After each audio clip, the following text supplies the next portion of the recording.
Bulan Sya'ban itu adalah bulan yang memiliki keutamaan, bulan yang istimewa, yang keistimewaan ini mulai banyak dilupakan oleh orang-orang. Terletak bulan ini antara Rajab dan Ramadan. Saking kita fokusnya peringatan di bulan Rajab, Isra dan Mi'raj, banyak pengajian, banyak sekali ceramah, kemudian menyiapkan Ramadan, lupa bahwa Sya'ban pun punya keistimewaan yang tidak ditemukan di bulan-bulan yang lainnya. Saking istimewanya, Nabi banyak menunaikan puasa sunnah di bulan Sya'ban ini. Setiap harinya, nanti di pertengahan bahkan malamnya, seluruh amal kita di bulan ini dibentangkan oleh malaikat, dibacakan, ditampilkan, disampaikan di hadapan Allah Subhanahu wa taala. Si fulan amalnya begini, si fulan salatnya begini, si fulan baca Qur'annya begini, si fulan sedekahnya begini. Disebutkan di hadapan Allah sekalipun Allah sudah mengetahui itu semua untuk memberikan petunjuk kepada kita bahwa nama kita sedang disebut. Si fulan, ya Allah, hambamu baca Al-Qur'an di hari ini. Si fulan berzikir, si fulan salawat pada Nabi Muhammad sallallahu alaihi wasallam. Si fulan meningkatkan bacaan Al-Qur'annya. Maka dari itu kita siapkan dengan semangat di bulan Sya'ban ini, siapkan amalannya, siapkan peningkatannya, siapkan semangatnya, karena nama dan amalan kita disebut-sebut di bulan ini. Yang ketiga, Nabi mengajarkan kurikulum persiapan Ramadan di bulan Sya'ban.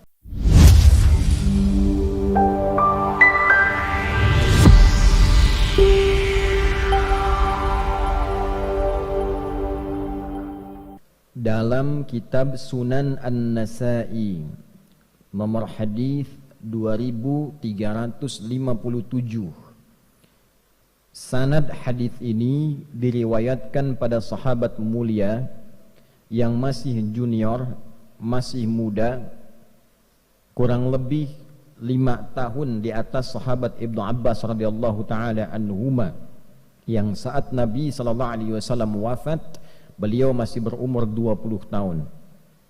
Ayahnya termasuk yang dikasihi oleh Nabi sallallahu alaihi wasallam, bahkan pernah tercatat dalam sejarah menjadi anak angkat yang diadopsi oleh Nabi sallallahu alaihi wasallam. Sahabat junior ini bernama Usamah, ayahnya Zaid bin Harithah radhiyallahu taala anhuma. Sahabat Usamah bin Zaid bin Harithah karena kecintaannya terhadap ilmu, kecintaannya terhadap Nabi sallallahu alaihi wasallam, senantiasa melihat kebiasaan Nabi yang disimpulkan oleh beliau, khusus di bulan Sya'ban, Nabi itu senang menunaikan ibadah tertentu. Maka ditanyakanlah kepada Nabi sallallahu alaihi wasallam, beliau berkata, "Qultu," aku bertanya, "Ya Rasulullah, wahai Rasulullah, lam araka tasumu syahran minasy-syuhuri ma tasumu min syahri Sya'ban." Ya Rasulullah, saya tidak melihat kebiasaan Anda, baginda, banyak menunaikan puasa sunnah dalam satu bulan dibandingkan bulan-bulan lain, kecuali saya lihat Anda banyak menunaikannya di bulan Sya'ban. Jadi Nabi sallallahu alaihi wasallam di luar bulan Ramadan yang diperintahkan kita menunaikan ibadah puasa wajib sebulan penuh, di luar Ramadan Nabi juga menunaikan puasa sunnah. Di antara sekian bulan, 11 bulan selain Ramadan, Nabi diamati oleh sahabat yang kecil, yang junior ini banyak menunaikan puasa sunnahnya di bulan Sya'ban. Maka ditanyakanlah kepada beliau sallallahu alaihi wasallam, mengapa Nabi banyak menunaikan puasa di bulan Sya'ban? Dalam syarahnya, apakah ada keutamaan di bulan Sya'ban ini sehingga dengan itu Nabi sallallahu alaihi wasallam banyak menunaikan puasa di bulan ini? Maka Nabi sallallahu alaihi wasallam kemudian menjawab, qala Rasulullah sallallahu alaihi wasallam, dzalika syahrun yaghfulun nasu anhu baina Rajab wa Ramadan. Duhai Usamah bin Zaid bin Harithah, bulan Sya'ban itu adalah bulan yang memiliki keutamaan, bulan yang istimewa, yang keistimewaan ini mulai banyak dilupakan oleh orang-orang. Terletak bulan ini antara Rajab dan Ramadan. Dalam syarah hadis ini diantaranya disebutkan, diantara makna Nabi menyebutkan Rajab dan Ramadan untuk memberikan kesan bahwa banyak orang Islam itu memberikan perhatian yang luas pada bulan Rajab, memperingati Isra dan Mi'raj, menggali lagi keutamaannya, belajar tentang keutamaan perjalanan Nabi SAW dari Isra kemudian Mi'raj, dituntaskan dengan hikmahnya. Kemudian setelah itu menyiapkan Ramadan sehingga lupa dengan keutamaan Sya'ban yang letaknya ada di tengah-tengah Rajab dan Ramadan. Orang-orang pada masa itu sudah mengetahui bulan Sya'ban itu letaknya antara Rajab dan Ramadan. Tapi Nabi menyebutkan posisi ini dan disebutkan Rajab dan Ramadannya ingin memberikan kesan kepada umat Islam, umatnya Nabi Muhammad SAW, saking kita fokusnya peringatan di bulan Rajab, Isra dan Mi'raj, banyak pengajian, banyak sekali ceramah, kemudian menyiapkan Ramadan, lupa bahwa Sya'ban pun punya keistimewaan yang tidak ditemukan di bulan-bulan yang lainnya. Saking istimewanya Nabi banyak menunaikan puasa sunnah di bulan Sya'ban ini. Maka apa keistimewaannya Rasulullah? Wa huwa syahrun turfa'u fihi al-a'malu ila rabbil alamin wa uhibbu an yurfa'a amali wa ana shaimun. Di bulan Sya'ban itu adalah bulan istimewa, waktu saat amalan-amalan kita ditampakkan di hadapan Allah Subhanahu wa ta'ala. Tentu Allah itu sebelum ditampakkan pun sudah mengetahui sifatnya maha. Sebelum dilakukan, sedang dilakukan, setelah dilakukan, Allah maha mengetahui seluruhnya. Tapi disebutkan kalimat-kalimat seperti ini, itu ada maknanya, ada syarahnya. Kalau kita mengaji di ilmu hadis, disebutkan kalimat-kalimat semacam ini untuk menunjukkan bahwa waktu itu begitu istimewa, keadaan itu begitu istimewa. Saking istimewanya amal-amal kita itu disebutkan walaupun sudah diketahui. Misal kita ingin berikan gambaran, menteri-menteri dalam kabinet misalnya bekerja, dia melakukan riset, analisa, penelitian, misalnya di bidang ketahanan pangan, menyiapkan ketahanan pangan terbaik, padinya, untuk ternaknya dan sebagainya. Nah, presiden sudah melakukan riset terlebih dahulu. Sebelum menterinya bekerja, presiden menugaskan orang-orang tertentu, coba pelajari di lapangan bagaimana. Jangan sampai nanti menterinya presentasi ternyata tidak sesuai dengan data di lapangan. Maka ketika menterinya presentasi di hadapan presiden, kemudian disebutkanlah hasilnya sesuai, hasilnya bagus, yang luar biasa. Sebelum menterinya presentasi, disampaikanlah kemudian catatan-catatan menteri itu di hadapan presiden, misalnya oleh sekretaris kabinetnya, oleh menteri koordinatornya, disebutkan ini catatannya bagus, penelitiannya bagus, hasilnya bagus, datanya benar. Tentu ketika disebutkan prestasi-prestasi yang baik ini, bukankah perasaan menterinya nyaman? Bukankah menterinya akan senang? Bukankah menterinya akan bahagia? Kalau kita sekarang sedang bekerja dengan baik, berprestasi, kemudian nama kita disebut secara nasional, dipresentasikan, disebutkan di hadapan pejabat-pejabat, disebutkan di hadapan masyarakat-masyarakat, si fulan ini bagus, sholatnya bagus, sosialnya bagus, beramalnya bagus, semangatnya bagus, kenegaraannya bagus. Bukankah ketika diviralkan itu kita merasa bangga? Kita merasa senang? Sekarang orang masuk koran sudah senang, orang viral sudah senang, orang disebut-sebut sudah senang. Nah, ini ada waktunya nama dan amal kita disebut-sebut di hadapan Allah. Si fulan amalnya begini, si fulan salatnya begini, si fulan baca Qur'annya begini, si fulan sedekahnya begini. Disebutkan di hadapan Allah, sekalipun Allah sudah mengetahui itu semua, untuk memberikan petunjuk kepada kita bahwa nama kita sedang disebut, amal kita sedang diagung-agungkan, amal kita sedang dievaluasi. Maka Nabi SAW memberi contoh kepada kita, saya akan sangat merasa senang dan gembira ketika amal saya ditampakkan di hadapan Allah, disebut-sebut, dievaluasi, saya sedang dalam keadaan menunaikan puasa. Hadirin, sekarang kita masuk pada syarahnya dengan singkat tentang hadis ini. Ada 3 pokok yang terkait dengan syarah hadis dimaksudkan. Yang pertama, tipikal seorang muslim belajar dari ilmu sanad pada hadis ini, tersambung sanadnya pada sahabat Usamah bin Zaid radhiyallahu taala anhuma jami'an. Ini sahabat anak muda, pelajar. Jadi kalau Nabi usia 43 tahun, beliau baru lahir. Nabi diangkat jadi Nabi sallallahu alaihi wasallam, diberikan bekal oleh Allah selama 3 tahun 6 bulan. Bekal, belum berdakwah secara luas, ini anaknya baru lahir. Nabi berdakwah, tinggal di Mekah kurang lebih berdakwah. Setelah fase 3 tahun, 10 tahun. 10 tambah 3, 13 tahun. Berarti anak ini usianya baru 10 tahun. Tapi 10 tahun ini senang dengan ilmu. Membersamai Nabi SAW. Belajar kepada Nabi, belajar dengan benar, belajar Qur'annya, belajar salatnya. Yang hebat, anak ini sampai ingin tahu kebiasaan Nabi. Ini memberikan pesan kepada kita dalam ilmu sanad, kalau ada orang pintar, orang hebat, orang soleh, dekati dia, lihat kebiasaannya, lihat bagaimana ia beraktivitas, supaya minimal kita mendapatkan kesolehan dan kepintarannya.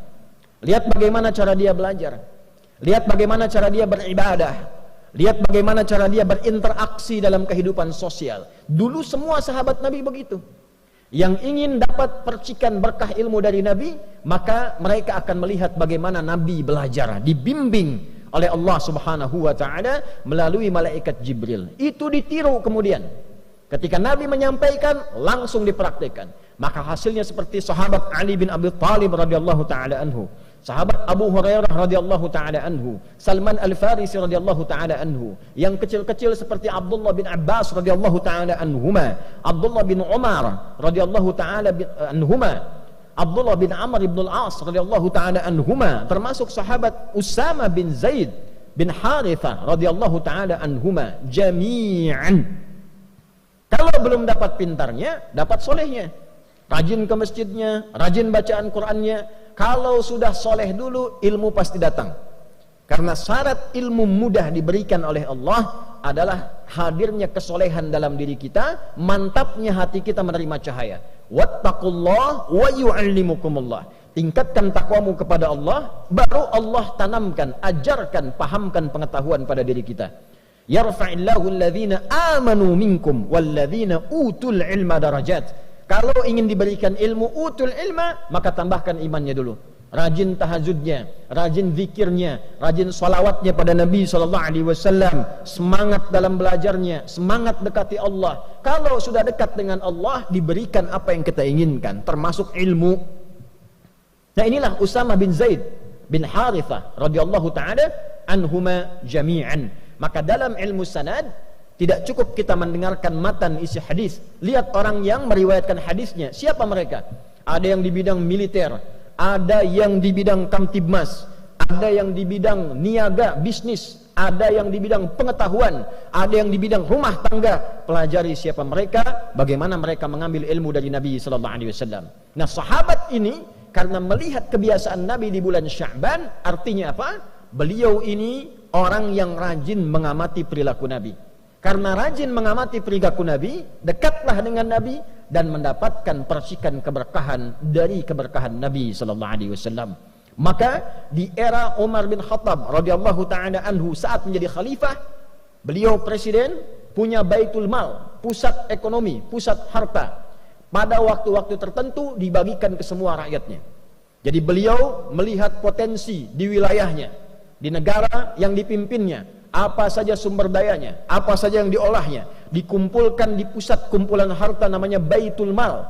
Setelah itu diberikan kemudian kepada rakyatnya secara merata, sesuai dengan porsi, kebutuhan dan keutamaannya. Setiap bulan semua rakyat dapat santunan, yang belum bisa kerja dapat modal, dapat bimbingan, yang yatim dirawat, yang kehilangan suami dirawat juga, negara hadir membersamai. Satu kali anaknya Umar bin Khattab radhiyallahu taala anhu mendapat bagian. Ketika dibagikan, setelah itu Usamah bin Zaid dapat bagian juga.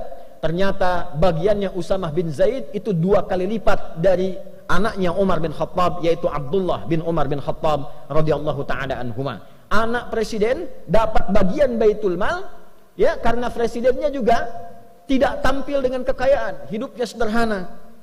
Walaupun orangnya jenius, pintar, hidupnya sederhana, rumahnya sederhana, anaknya pakai baju banyak tambalan dalam bajunya. Dapat santunan dari negara untuk menunjukkan negara hadir dengan porsi yang sama. Walaupun anak presiden, rakyat juga. Walaupun anak seorang pemimpin, sama dengan rakyat juga. Bajunya sama, tertawa bersama, duka bersama. Tapi ternyata ada anak lain yang bukan anak presiden, porsinya mendapatkan 2 kali lipat dari anak presiden. Ini menarik. Maka anaknya bertanya kepada bapaknya yang presiden, "Wahai ayahanda, kenapa Usamah mendapatkan bagian lebih daripada saya 2 kali lipat?" Maka kata Umar bin Khattab radhiyallahu taala anhu, karena Usamah bin Zaid itu lebih dekat hubungannya dengan Nabi, lebih dicintai oleh Nabi. Artinya apa? Nabi lebih mengetahui keadaan Usamah dibandingkan dengan anaknya Umar. Porsi kebutuhannya, kehidupannya bagaimana, lebih dicintai oleh Nabi. Dan bapaknya Usamah lebih dekat kepada Nabi dan lebih dicintai oleh Nabi dari bapakmu. Bayangkan, Umar bin Khattab seorang pemimpin, beliau jadi presiden di era itu, mengatakan pada anaknya, bapaknya Usamah lebih dicintai dan dekat dengan Nabi. Usamahnya lebih dicintai dan dekat dengan Nabi dibandingkan dengan engkau dan dibandingkan dengan bapakmu. Artinya apa? Persahabatan begitu erat, persahabatan begitu mulia. Usamah sudah tidak ada bapaknya, diperhatikan oleh Umar melebihi anaknya sendiri karena ia punya beban kehidupan di atas beban anaknya. Itulah ilmu sanad. Jadi intinya, kalau kita memperhatikan dengan baik, belajar dengan baik, ikut orang soleh dan pintar, maka kita akan dapatkan keberkahannya. Yang kedua, hadirin dengan cepat, di dalam hadis ini juga menyampaikan keutamaan bulan Sya'ban. Sekarang kita masih di tanggal 8. Kurang lebih ada 2 pekan lebih, masih ada 12 atau bahkan 21 hari ke depan. 21 hari masih ada keutamaannya. Setiap harinya, nanti di pertengahan bahkan malamnya, seluruh amal kita di bulan ini dibentangkan oleh malaikat, dibacakan, ditampilkan, disampaikan di hadapan Allah Subhanahu wa taala. Jadi malaikat membacakan, si fulan, ya Allah, hamba-Mu baca Al-Quran di hari ini. Si fulan berzikir, si fulan salawat pada Nabi Muhammad sallallahu alaihi wasallam. Si fulan meningkatkan bacaan Al-Qurannya.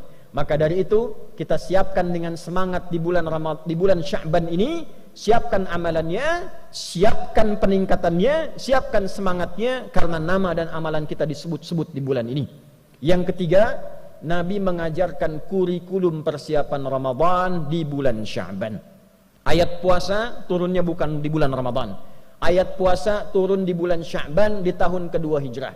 Ulama kemudian menyimpulkan mengapa turun di bulan Sya'ban, sebagai persiapan bagi umat Nabi Muhammad sebelum masuk ke bulan Ramadan yang lebih istimewa daripada bulan Sya'ban. Karena Ramadan istimewa. Ramadan siang malamnya ada ampunan, siang malamnya ada rahmat, siang malamnya disebut-sebut kita, siang malamnya diberi peluang dibebaskan dari neraka. Lebih istimewa dari Sya'ban.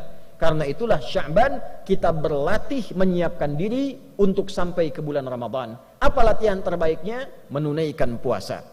Supaya saat Ramadan tidak kaget puasa sebulan penuh. Maka kita perbanyak puasa di bulan Sya'ban ini.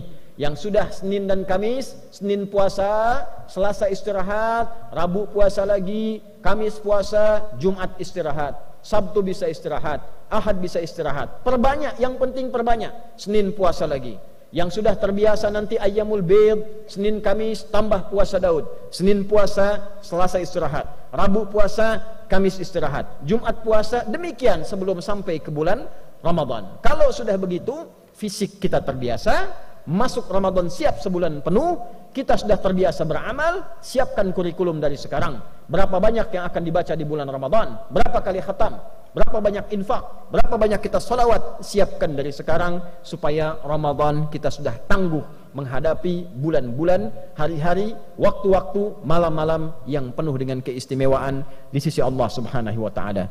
Itulah keutamaan bulan Sya'ban. Semoga kita dilindungi, diberikan hidayah, diberikan taufik oleh Allah Subhanahu wa taala untuk mau meningkatkan amal di bulan Sya'ban ini. Insyaallah pekan depan masuk insyaallah ke nisfu Sya'ban. Maka khususnya di malamnya perbanyak ibadah kepada Allah, perbanyak solatnya, perbanyak istighfar, perbanyak baca Al-Quran, dan semoga sesuai hadis Nabi SAW yang sahih, di malam pertengahan Sya'ban, nisfu Sya'ban, Allah menelisik ke dalam sampai ke hati kita.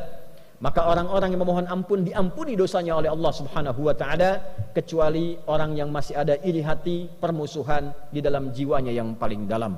Barakallahu li wa lakum fil Qur'anil azim. ونفعني وإياكم بما فيه من الآيات وذكر الحكيم وتقبل مني ومنكم تلاوته إنه هو السميع العليم ادعوا الله يستجب لنا ولكم جميعا. الحمد لله والصلاة والسلام على رسول الله نبينا وسيدنا محمد بن عبد الله وعلى آله وصحبه ومن والاه. نشهد أن لا إله إلا الله وحده لا شريك له ونشهد أن محمدا عبده ورسوله الذي لا نبي بعده. اللهم صل وسلم وبارك على هذا النبي الكريم الرسول الأمين نبينا وسيدنا محمد وعلى آله وصحبه وذرياته وأمته إلى يوم الدين. فيا عباد الله قال تعالى يا أيها الذين آمنوا اتقوا الله حق تقاته ولا تموتن إلا وأنتم مسلمون. وقال تعالى إن الله وملائكته يصلون على النبي يا أيها الذين آمنوا صلوا عليه وسلموا تسليما.